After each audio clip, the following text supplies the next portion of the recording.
Hey everyone, Dean here from the Feely Real Estate Group, and today we're doing another market update for the month of March, month of February. I got Isko Safic here from SAF Mortgages. We're gonna get right into it. So basically, what we've been seeing for the past month or so is activity picking up. We can see here by the new listings, we're seeing in the last 7 days, 731 new listings hit the market. So tons of activity there. We're also seeing last 7 days, 313 conditional sales and then 350 firm sales. So that's basically 600 sales total. The conditionals might not always firm up, but a potential of 600-ish sales on the market in the last 7 days. I think these numbers are going to pick up a bit more towards the end of March. Like we do typically see quite a bit of listings hit the market as we head into March break and stuff like that for the kids and all that. Let's go into the rate. So we got a rate announcement. I think it's next week on the 12th, Isco. What are you thinking? What are we seeing? What's on the horizon? We got tariffs. We got big old Donnie and all that. So what do you think? Yeah, that's a tough one because it's like really unique times for Canada. I don't think like we've been in this position like this in the past where, the tariffs were so high and so abrupt. But I think they might just lower it by 25 basis points. Yep. A, for the economy, and B, just to sort of show that, everything is going as planned. They're not scattering right now. Yeah. But it's tough to say really, and like things like are changing daily. It feels like the automotive tariffs just got released. Or excluded, and then there are other things that they're looking at. So it's so tough to just. So what was it before? They got excluded as of today? I believe so. So before it was, even if you bought a car that was American made, you paid 25% tax on it on top of that, or a tariff, whatever. Well, it was just any like for the cars, I guess because they're so intertwined. Like a car and its parts, I guess, move 8 times across the border before the car is finally assembled. So each time a transmission from Canada went to the States, that transmission was 25% tariffed. And then, the exhaust system comes from the States to Canada, that was 25%. So what a disruption to the automotive sector. So I think the big three and all the automotive manufacturers were like to the government's like, no, like we can't do this because we just can't continue production. So GM actually said, told their employees don't come to work for the next 2 weeks in Canada because of production issues. And that's just because it wouldn't be feasible for them to keep building cars with these types of tariffs. Yeah, So that's scary. so they removed them, but it's like, yeah, That's wild. Yeah, no, so that's just one little example. Yeah, yeah. So I mean, we've been on a downward trend obviously since last year. So we can see here, like we stayed put for the past. We were at 5% Bank of Canada overnight rate for what is that, like 6 months. And then we started dropping 0.25, 0.25, 0.25, 0.50 in October, 0.50 in December, and then 0.25 in January, sorry. And yeah, so like the one thing too is that a lot of people aren't realizing, yes, the rates are coming down. They're still a bit high. They're in the, what are we at, 4.5-ish, 4%, somewhere in that range. Yeah. But we're qualifying at what, 5.75 roughly? So it's 5.25 Yeah. or 2% above the contract rate, whatever is higher. Okay. So in most cases, it's going to be the 2% above the contract rate. Yeah. So, and what were we qualifying during COVID? 5.25. Yeah. So a big difference. Well, we're still very close, right? Yeah. That's just one thing I wanted to for people to understand. Like I also have clients that I'm working with, and it's like we were looking 8 months ago, or 9 months ago, or a year ago, and they were getting an approval for, let's say, 450. Yeah. Now it's like it's jumped to 525. Yeah. So Yeah.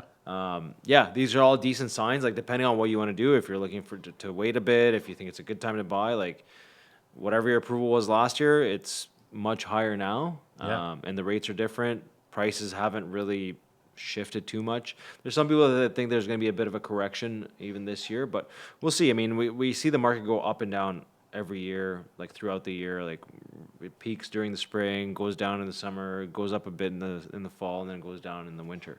Yeah. So like the market's all over the place. It really is just dependent on what you're looking to do. Yeah. And I always say you got to buy and sell in the same market to get the most advantage of it, right? Exactly. If you're buying in one market and selling 6 months down the road, you could be potentially gaining, but most likely losing. Yeah. You can't time it. It's just No, you got to do it at the same time Yeah. to make the most sense, right? Yeah. One thing I wanted to ask you about is the bond rate. So I often talk about the bond rates just because that's what affects fixed rates. The Bank of Canada rate, I know a lot of people. For me, it's more of like just signaling, right? Like if the Bank of Canada rate's coming down, then that means we're going to see fixed rates come down as well. Doesn't mean it's always the case, but like right now we're at 2.653 for the Canada 5-year bond, and so typically, correct me if I'm wrong here, but like basically, whatever a Canada 5-year bond is, it's typically 1.5 to 2% more for a fixed rate. Yeah. Oh, yeah, they all source their money differently, but you're like some lenders will pull from investors, different things, but you can stay around there. So right next week they're saying that rates might drop a little bit on the fixed side as well.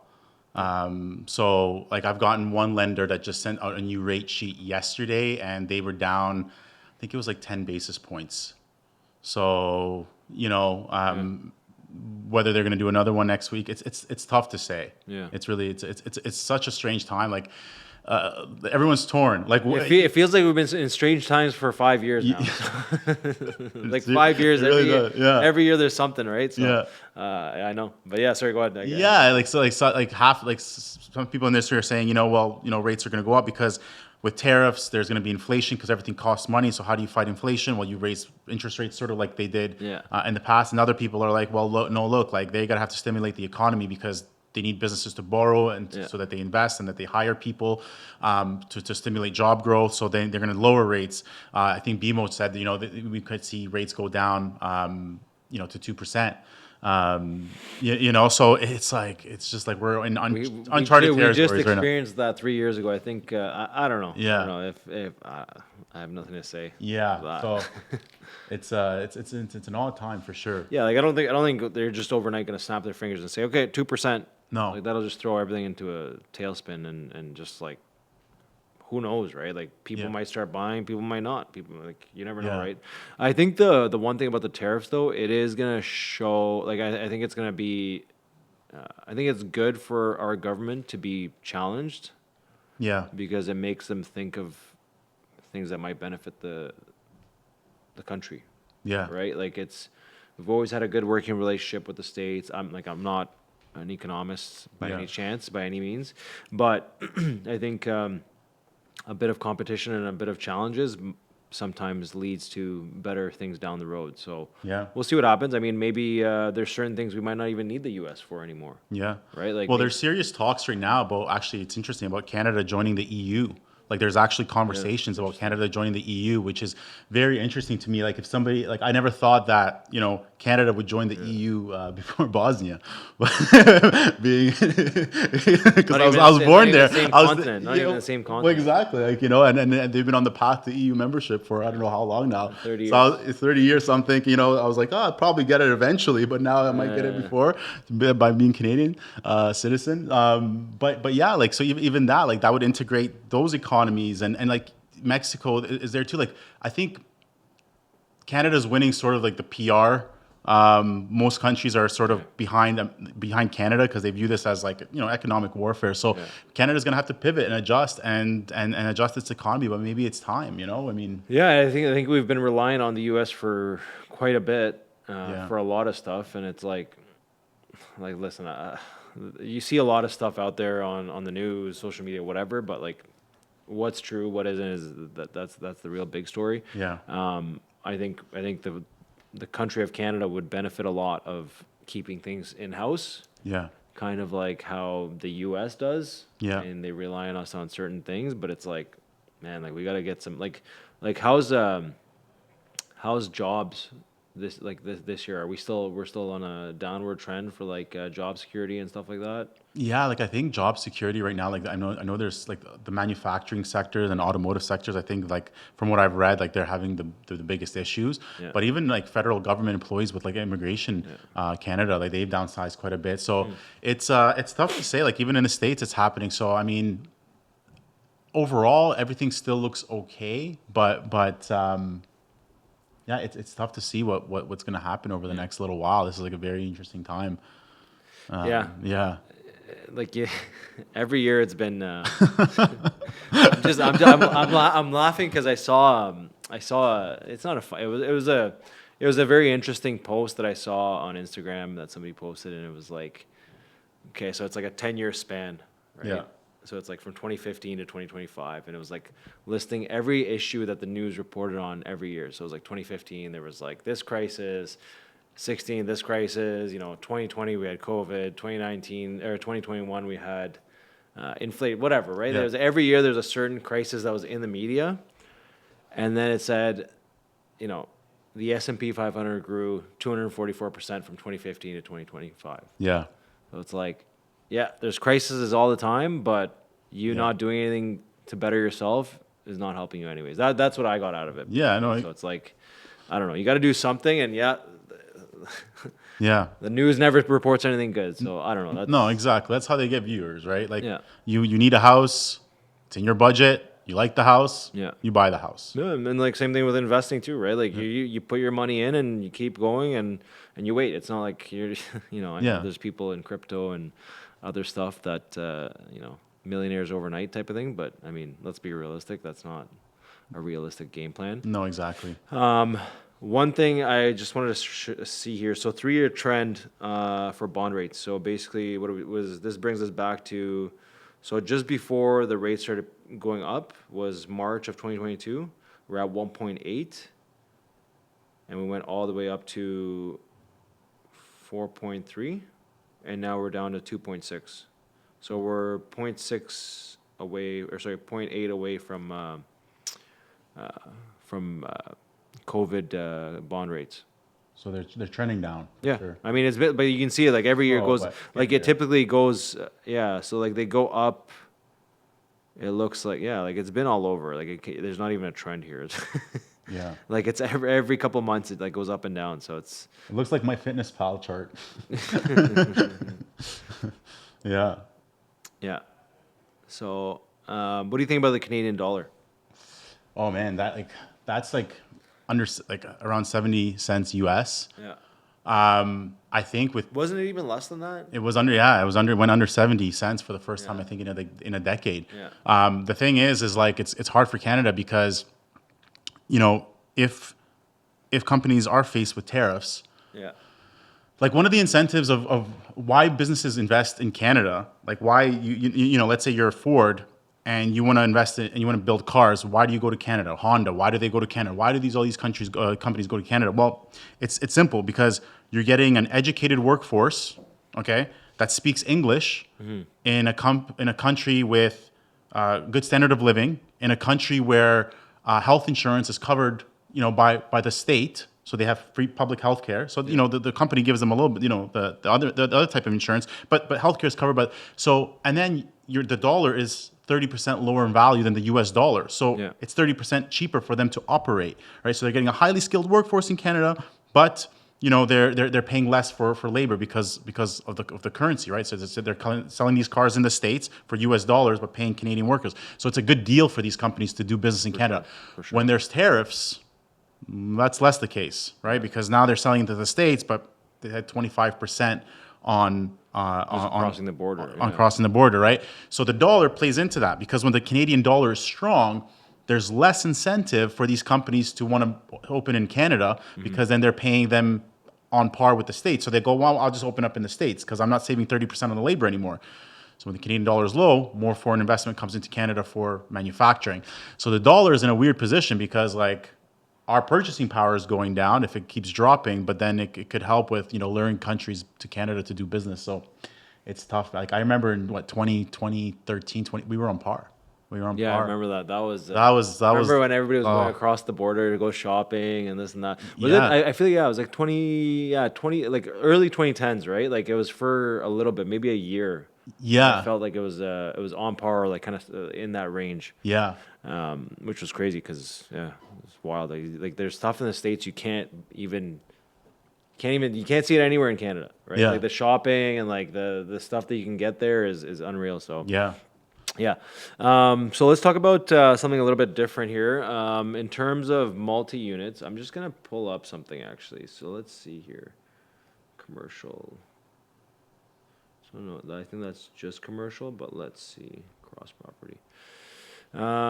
Okay, so freehold, I just wanted to look up multi-units. Fourplexes, multi-units, triplex, so this is, let's say 5 units and under. So like small rentals. Okay. And then let's look up what's available in Ottawa.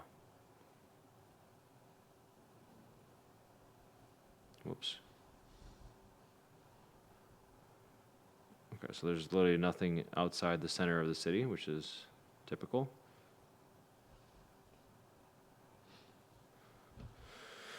Okay, so what do we have here? We have 65 multi-units from as low as $499, which is probably in terrible shape. Yep.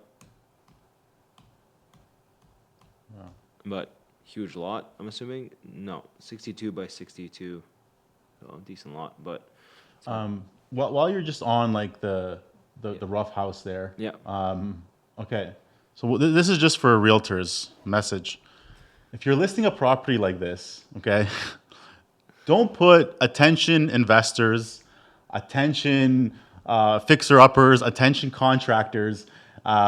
Look, welcome investors, right?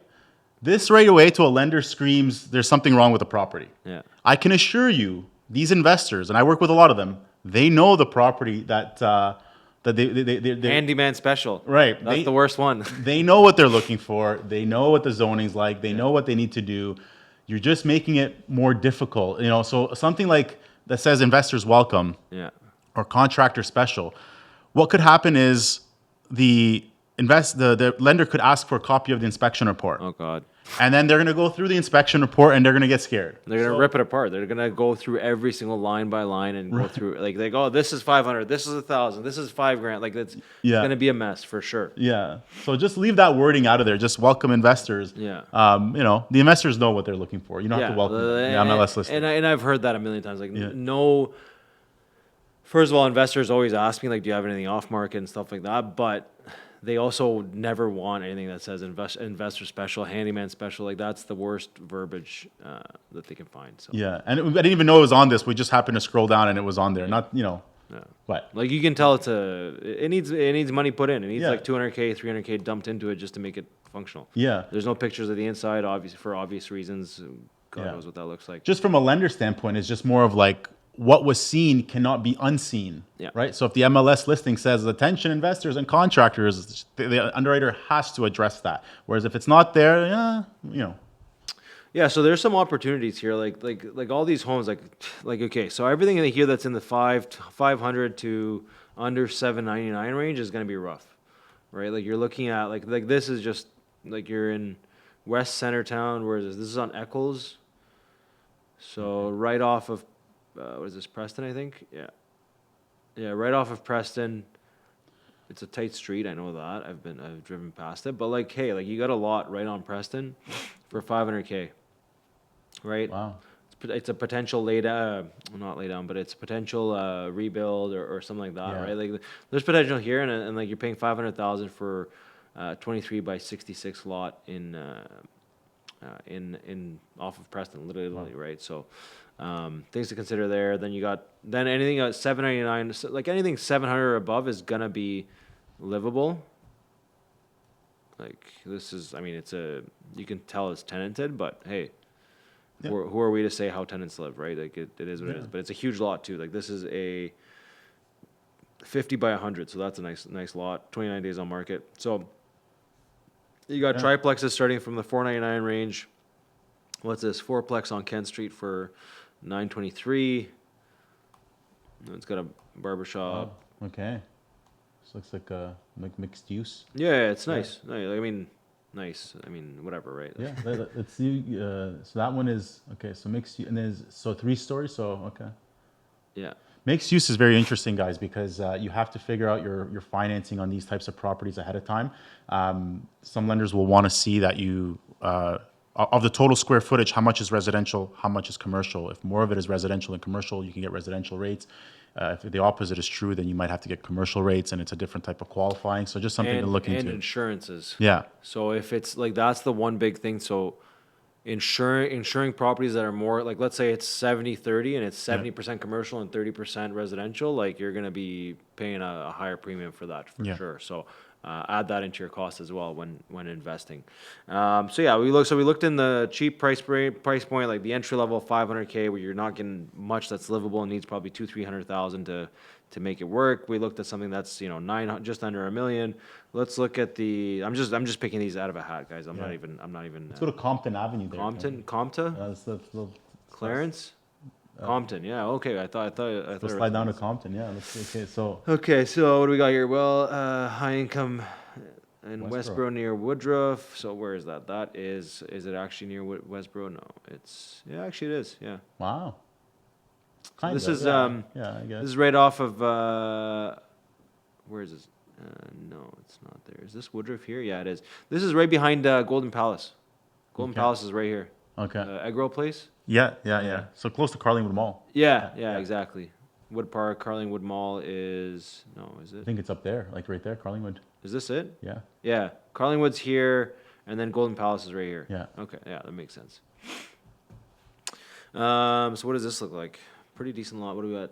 39 by 73. Roof looks in great shape. Brick looks nice.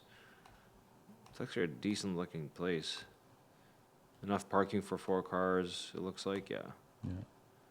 I'm loving these multi-units, by the way. Yeah. Honestly, you and I talk about triplexes Westboro quite often, and I'm just like, Yeah. I just love these things. Yeah. So no pictures on the inside, but I mean, just judging how nice it is on the outside, like newly paved front driveway, you can tell the roof has been redone. Like there's some positives here, and that's why it's probably in the higher price point. But one recurring thing that we're going to see on all these is the days on market. So if we look at days on market, which is right here, nothing is moving that quickly on the multi-unit side. All right, so these are all newer listings, whatever, right? Like listed in the last couple of weeks. Yeah, so this is, what is this, $9.99 on Park Street. Where's Park? That's right in Vanier North, so right off there. What do you think about Vanier? I love Vanier. Yeah. Yeah. So a lot of people, like, there's Vanier South and then there's Vanier North. Okay. So like, there's a huge difference. Like right when you cross Montreal Road, I know a lot of people get scared away from Vanier, but like it really depends on which side of Montreal Road you're on, and it really makes a difference sometimes. So yeah, we got stuff starting from the 500s, mid 7s, 9s, and then you got a whole bunch of stuff here above $1 million. Yeah. Hopewell, what is this? Oh yeah, I saw this one. So yeah, mixed use it looks like, or is it I think this is a multi-unit maybe. something? That's, Or no, it's something in the window. Yeah. Okay. So let's go in the higher price point, see if we can get something a little bit newer. So what's 1.8 on Cambridge? A little bit newer. So Civic Hospital area. This is a 4-plex. It's nice. Yeah, 4-plex. Everything's laid out pretty well. Yeah, nice place. It's a nice place. What are we generating for income here? Do we have? No, we don't have any notes, so I'll have to look into that. But yeah, I mean, 4 separate meters, thermostat. Like this is an investor special. Like this, this is, if you have the down payment, you put it in and you just start moving, right? Yeah. Obviously with a house like this or a property like this, you need a large down payment to make it cash flow. But like, this is something that I would say is turnkey ready. You just start renting it out, right? Yeah. Like everything's set up, a rare chance to acquire a fully modernized, high performing 4-plex. So yeah, somebody put in the work to make this place really nice. Yeah. It's in a really good area. Cambridge, so that is right off of Carling. Yeah. Civic Hospital's right here, Highway's right here. So yeah, it's Great got area. like super easy access. But yeah, 1.8 million, like it's 5 days on market, so it just hit the market. What else we got here? This is And you're still getting residential rates because it's 4 doors. So if it's 4 doors, what are you getting? Like you're getting in the 4 range, 4% range, yeah. Yeah, if you're owner occupied, like you could get that, like, and you're gonna rent out the other, like you can get it for 4%. And what is I heard something like this before. So on commercial properties, can you go 10-year mortgage? like a 10-year amortization. Yeah. Yeah. You Or not 10-year amortization, 10-year term. 10-year term. Yeah. Yeah. You can do it on the residential side too. Yeah. That's an interesting one because of course the rate is higher, Yeah. but then you have that surety. Like I think out of the entire time I've been doing this, I've had one person do a 10-year mortgage. And they never did it during COVID, I bet. No, he actually locked in at 3.7 for 10 years when the Oh, no 5-year was 2.69. But he's like, I want to be sure. And he's a military guy. He's always traveling. What was it? Was it just a regular residential property? Yeah, in Sandy Hill. Yeah. Yeah, I mean, So his dad and him and was just like, go 10-year 3.7. That's a great rate, and which it is. And yeah, he's been laughing for the past 2-3 years. yeah. So So good for him. Yeah. But yeah, so that is a possibility. So if you guys find rates that are coming down and they're low and they're in a price point that you like, and you can make the numbers work with what you have in an investment, that's something that you could consider too, right? Like let's say your cash flow is a certain amount at this interest rate, and you don't want to worry about that for the next. You don't want to worry about the fluctuation over the next 5 to 10 years. A 10-year term might be something that worth looking at, right? Doesn't mean you have to do it, but it's an option. Yeah. Okay, so then let's see if we can get something a little bit nicer. So what do we got here? So then we're in the 2s. Okay. Okay. Yeah. This is. Yeah, I don't know what. There's a really nice one coming up on. They advertising it as Westboro. I think it's 1.8 million, but. Here, let's take a look at this. This looks nicely newly built. Yeah, I love these designs though, like with the three floors. Yeah. Yeah, so this is something super modern. You're gonna get really good tenants and something like that. Like the finishes, everything's higher end, not high end, but higher end for Yeah. sure. Nice kitchens, nice layouts. Yeah, Nice rooftop patio. This, like, it's great in the summer, but in the winter, I don't know who cleans that. So hopefully they have property management that comes by and does it. But yeah, really nice lot too. 33 by 120. Wow. I know, no picture of the lot. That'd be a nice one, but. Price includes HST, 72 HST, not including. Okay. Okay. What else we got? We got anything good? What's this? So, wow, it's nice. It's in. So this is in the rougher part of Vanier. Is it? Yeah. Nice place though. The thing is, Vanier. I mean, eventually, it's gonna change. Yeah. Right. I mean, when, but it's like, it kind of reminds me of a street called Locke Street in Hamilton, where it was just up and coming, and then now it's like the most desirable place because it's so close to the city, and so on. Like Vanier's got a lot of good going for it, but Yeah, it's super close to the highway. There's a yeah. mall there. It's just just needs a little bit of love. Yeah. No, there's some nice properties here. Like everything's like these are obviously newer built. You're not gonna have any issues in the next 15 years. You shouldn't.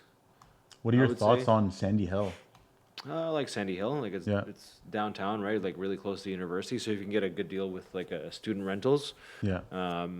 Like that's one thing that, like, if you're looking in anything near school, an option could be to just do student rentals, Yeah. right? Maybe Yeah. charge a bit of a premium for that, Yeah. and depending on what you have, or charge inclusive rents.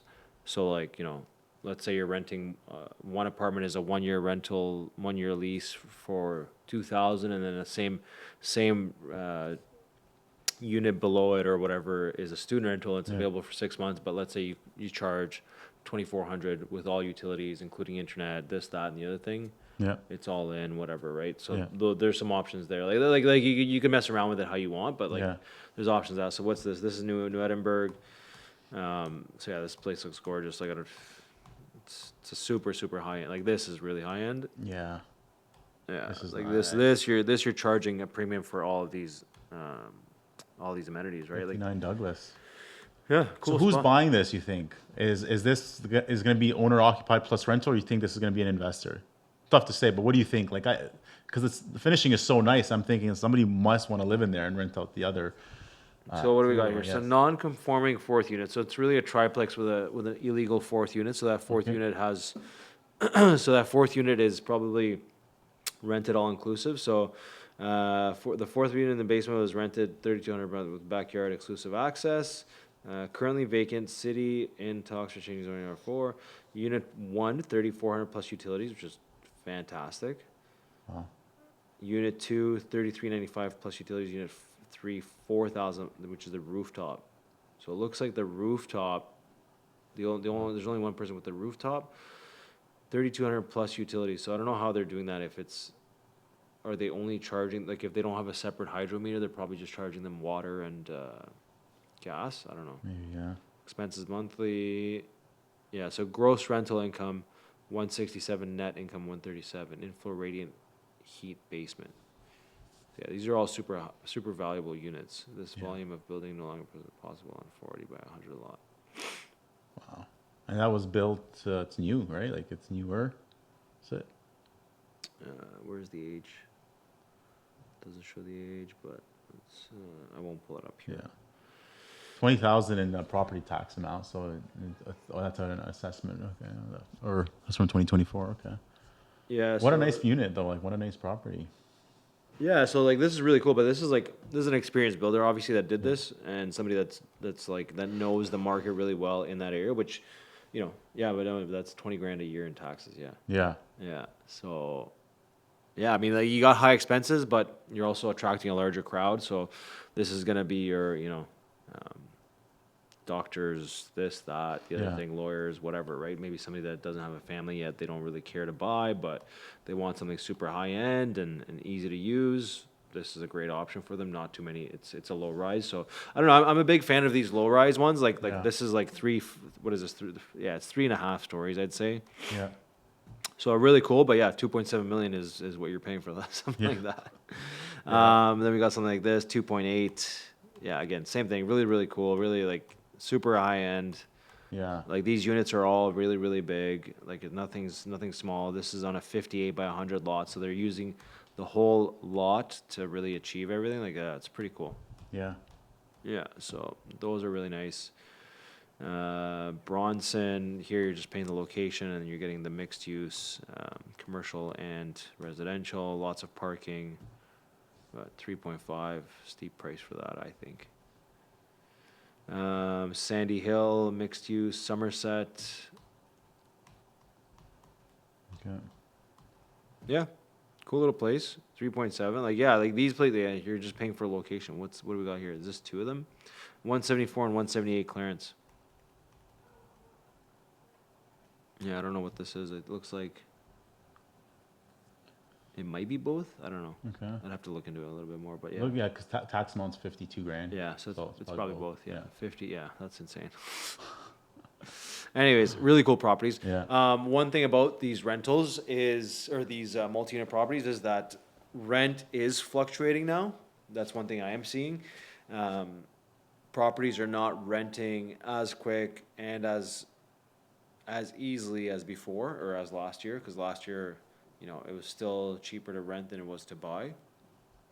Now that we're getting to that point where it's almost getting the same amount, I think high qualified tenants are looking at their options and seeing what is possible and do they really want to rent? Do they even want to rent a big place that they might not need, right? Like if you're renting a townhouse for 2,800, do you really need that? Maybe you cut down your expenses to $2 grand and go into an apartment with your significant other for the next, $2 grand, 2,300, 2,200 in that range, right? Maybe you go down to something like that Yeah. for the next year or two, save up some money and then buy something, right? Yeah.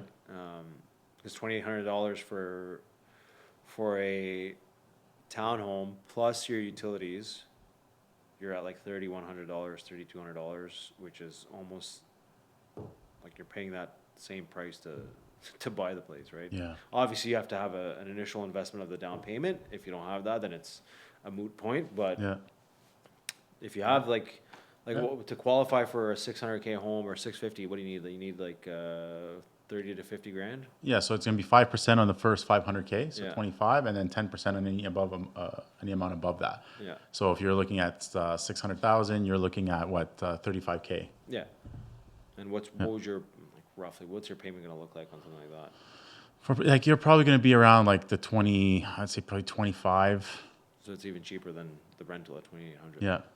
Yeah. Rates are down because now you can Yeah. also do the 30-year amortization, right? Yeah. So that's another thing. So like, here's my thing with the amortization. So I feel like some people think it's like, oh, it's just like you're gonna be stuck in the house, like paying like a more, you're gonna be paying more interest. Like, yes and no, right? Like, is your plan to be moving every 2 years? Probably not. Like, if you're buying a home, you're probably living there the next 5 minimum to about 10 years to 15 years.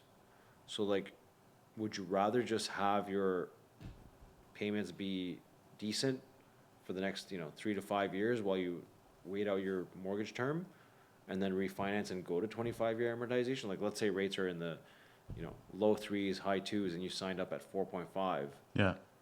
Why wouldn't you just stretch it out for the next 5 years and then just come back the other way once your term matures, right? Yeah, you got that flexibility, but you can also make prepayments. Like that's Yeah. the other thing. You're not stuck in it. Like you don't have to make an annual one. You could even call them the day after closing or go onto your online portal and say, "Look, I want to increase my mortgage payments by 10%." And then that additional amount is going to go towards the principal directly, and because that's happening, your amortization is going to be reduced. So you're not stuck in this amortization. Any extra prepayments affect the amortization. All it is you're giving yourself a lower obligation, so it gives you that flexibility with your budgeting, and also gives you more purchasing power when you're qualifying. But you're not stuck at that 30-year amortization. And it's interesting, like the people that are also talking about the amortizations are the same people who are trading in their cars every 2 years and just rolling in negative equity. They've got a Dodge Caravan that they owe $98,000 on.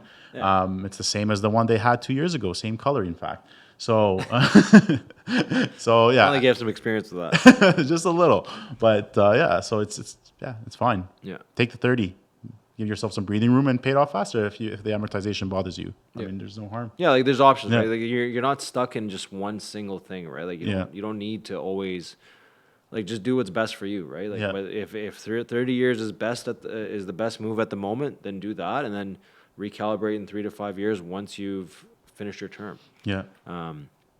Or take your chance on the variable. Again, like this is not advice. It's just like you have options there, and you don't need to jump on the first thing that you see. Same thing with the house. Just because you see a nice house doesn't mean it needs to be the first house you go buy, right? Yeah.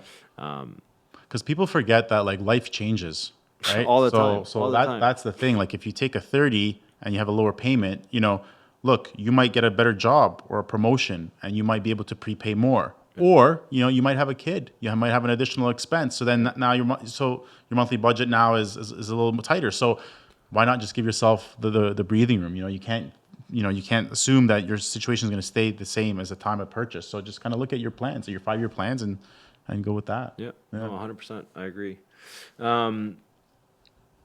Overall, what do you see in the next 3 months? This is going to be an interesting one because So what do we have? Sorry, let me go back down here. So we have March 12th, April 16th, and June 4th. yeah, So we're entering the peak season of home sales, mortgages, all that stuff. yeah. What do you see in the next 3 months? It's tough to say. Like if these tariffs are reversed, I think we're going to see a strong year, great year. I think rates are going to continue to go down. They've sort of said that they are. But if depending on what the economy is like, if these tariffs are here to stay, then it's tough. It's a tough call. We really don't know how the market's going to respond. So they're going to do an interest rate announcement on March 12th. Yeah. And then April 16th is interest rate announcement and monetary policy. So what monetary policy is like inflation and stuff like that? We're going to discuss strategy, what their plans are for the sort of like the outlook. I'm assuming that they're going to touch on. I don't think tariffs are going to be done by April 16th. Personally, Yeah. I don't know what you think, but that's I think by June maybe, but I don't think by April. April is a month away. Yeah. I mean, yeah, it's a tough. Like, who knows? Might be even a year long of tariffs. I don't know. Like, Yeah. I We hope not. don't know. Everything Yeah. is so like up in the air with this. Yeah. This whole. But it's been like that all the Yeah. last 5 years. Everything's been up in the air. Yeah, you this know. is true. Lockdown, no lockdown, this, that, inflation, new prime minister, potentially. Potentially soon. Yeah. Well, soon. I mean, for sure soon. But yeah. Yeah. So yeah, we got that. Do you see, let's say, okay, January 2026, Yeah. where do you think rates are at? I think we're like.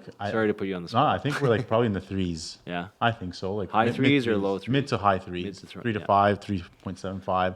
Yeah. So somewhere around there. I don't like they just did the like we just went through the last 5 years have been like a reaction of 2020, Yeah. right? So we already went through the snap change and drop rates instantly to stimulate the economy, and we just went through that, and we're still recovering. We're gonna be recovering for the next little while still. Yeah.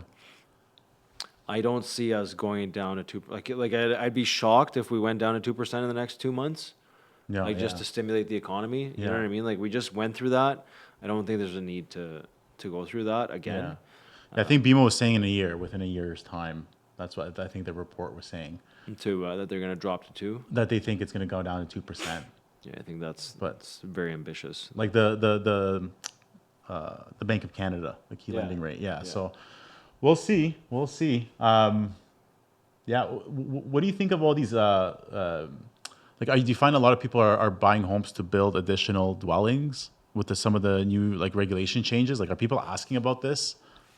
Not from my experience, not really. Okay. The thing is, it's tough to even get into the market, right? Yeah. Then to build an additional dwelling, you need cash flow Yeah. or cash or equity, and most of the times you don't have that right Yeah. away. So, yeah, I think in markets like Toronto, GTA, we're seeing that a lot more. Yeah. In Ottawa, I think I think Ottawa's a little bit more risk adverse from that. Yeah. And then yeah, I mean like getting a property with an in-law suite, like or a non-conforming basement unit is pretty like they're not as often as we see as in GTA, but like they're coming up. Yeah. They're starting to like get there, and like Yeah. people are starting to put in kitchenettes in the basement and stuff like that. Like hey, I get it though. Like you're like let's say you're in your 50s, you have you have like kind of kids that are in their 10 to 15 range, Yeah. and your mom or the kid's grandma is she's living alone, she's paying for an apartment. Yeah. Why not just move her into the in-law suite or basement or whatever, right? Make it nice, make it a nice setup. Makes sense. And then that way she doesn't have to pay the expenses for that. Yeah. You have a built-in babysitter almost. Yeah. Yeah. Like some seniors too. Like I've had, it's interesting. I've had a few that were actually renting just because they were lonely. Yeah. Like I had a lady near Algonquin College. She had a semi with a basement suite in the bottom, and she's like, I rent out to 2 girl students, and it's nice because we have dinner sometimes, and they just everyone's got their own sort of reasons. Yeah. And it helps her a little bit with the cost of living, and she's not scared to be home by herself, and she's got that company. She's like, Hey, that's not a bad idea. Like I love that. Yeah. Makes a lot of sense. You're near Algonquin. You're renting to people that are in the area. Yeah. You're not renting to strangers. So yeah, there's opportunity there for sure. Yeah. So yeah, I think we covered a lot today. Yeah. So again, guys, if you guys have any questions, drop a comment. Follow us on all our social media. Isko, they can reach you. What was the address again?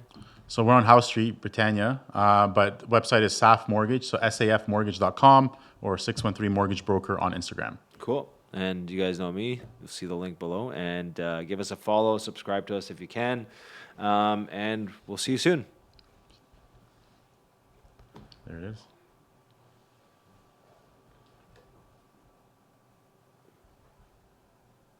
That's the name of it. No, it's 43 minutes of